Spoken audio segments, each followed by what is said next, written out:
Assalamualaikum warahmatullahi wabarakatuh. Sebelumnya, perkenalkan, saya Vela Agustin dengan NIM 1901077 dari kelas S1 4B Sekolah Tinggi Ilmu Farmasi Riau. Di video ini, saya akan menjelaskan tentang identifikasi alkaloid dengan reaksi Frode.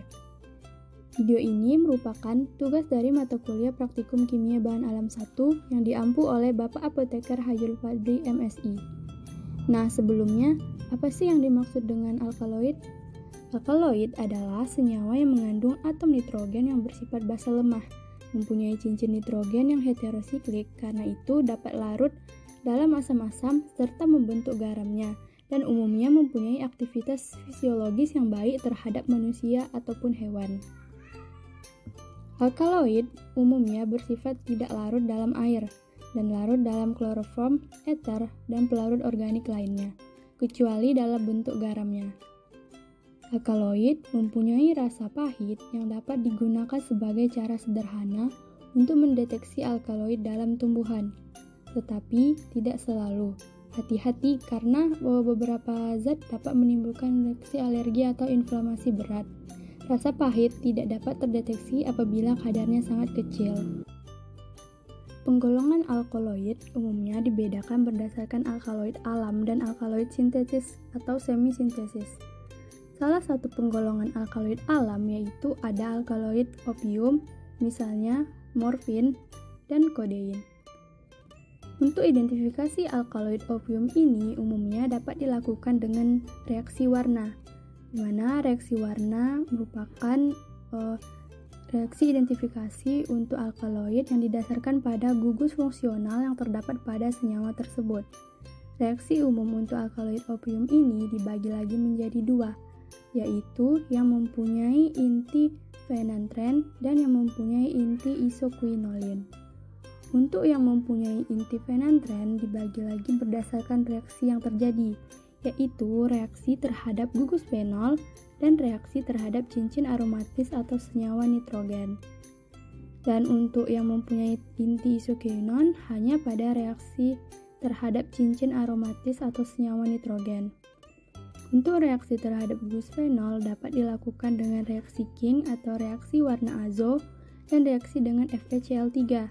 Dan untuk reaksi terhadap cincin aromatis atau senyawa nitrogen ini dapat dilakukan dengan reaksi Marquis, reaksi Frode, dan reaksi Mandelin. Nah, pada video ini akan membahas tentang identifikasi alkaloid dengan menggunakan reaksi Frode, di mana reaksi Frode ini digunakan reagen Frode. Reagen Frode digunakan sebagai tes sederhana untuk secara dugaan mengidentifikasi alkaloid, terutama golongan opioid, serta senyawa lainnya. Reagen ini terdiri dari campuran asam molibdat atau garam molibdat yang dilarutkan dalam asam sulfat pekat yang panas yang kemudian diteteskan ke zat yang akan diuji. Prosedur kerja. Yang pertama, pembuatan reagen Frode. Reagen yang digunakan untuk identifikasi harus baru. Untuk pembuatan reagen Frode ini dapat dilakukan dengan dua metode. Yang pertama, metode Departemen Kehakiman Amerika Serikat yang dilakukan dengan penambahan 100 ml asam sulfat pekat dengan konsentrasi 95-97% yang panas yang dimasukkan ke dalam 0,5 gram natrium molibdat atau asam molibdat. Kedua, menurut Departemen Virginia, metode ilmu forensik yang menggunakan 0,5 gram amonium molibdat yang dilarutkan dalam 1,5 ml air kemudian ditambahkan asam sulfat pekat sampai 100 ml. Asam sulfat yang tidak dipanaskan dapat digunakan untuk menyiapkan reagen ini dengan cara yang tidak terlalu berbahaya, tetapi harus dibiarkan 2-4 jam agar molibdatnya dapat larut. 2. Penyiapan sampel.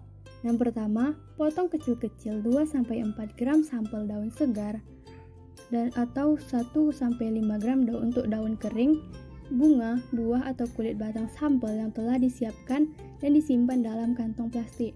Kemudian dihaluskan dalam lumpang dengan menambahkan sejumput pasir dan 10 ml kloroform. Sampel yang digunakan dapat berupa zat padat dan larutan. Untuk membuat sampel berupa larutan, dilakukan langkah selanjutnya, yaitu setelah digiling halus, kemudian ditambahkan 10 ml kloroform amonia 0,05N diaduk atau digerus secara perlahan. Kemudian, saring larutan dengan corong kecil yang di dalamnya diletakkan kapas sebagai saringan. Masukkan hasil saringan ke dalam sebuah tabung reaksi besar.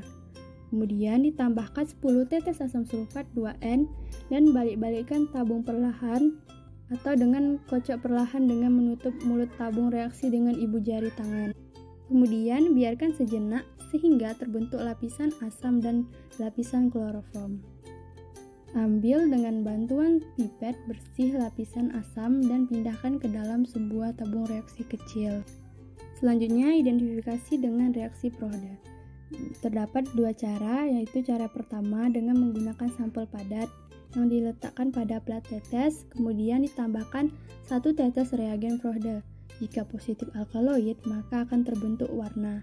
Cara yang kedua yaitu 1 tetes larutan sampel ditambahkan 1 tetes larutan amonium molibdat 0,5%, kemudian diuapkan sampai kering. Lalu ditambahkan 1 tetes asam sulfat pekat. Jika positif alkaloid, maka akan terbentuk warna. Warna yang terbentuk tergantung pada zat yang akan diuji. Nah, berikut merupakan tabel reaksi warna alkaloid yang terbentuk dengan beberapa reaksi. Dapat dilihat, alkaloid seperti morfin jika digunakan reaksi Prohda akan terbentuk warna violet biru. Untuk kodein, warna biru hijau sampai kecoklatan. Hidromorfin berwarna biru dan tebain juga berwarna biru. Dan untuk skopolamin berwarna kuning sampai biru. Kinin berwarna kuning sampai kehitaman. Papaverin berwarna biru hijau. Nah, itulah tadi penjelasan mengenai identifikasi alkaloid dengan reaksi Prohda. Terima kasih telah menyaksikan. Wassalamualaikum warahmatullahi wabarakatuh.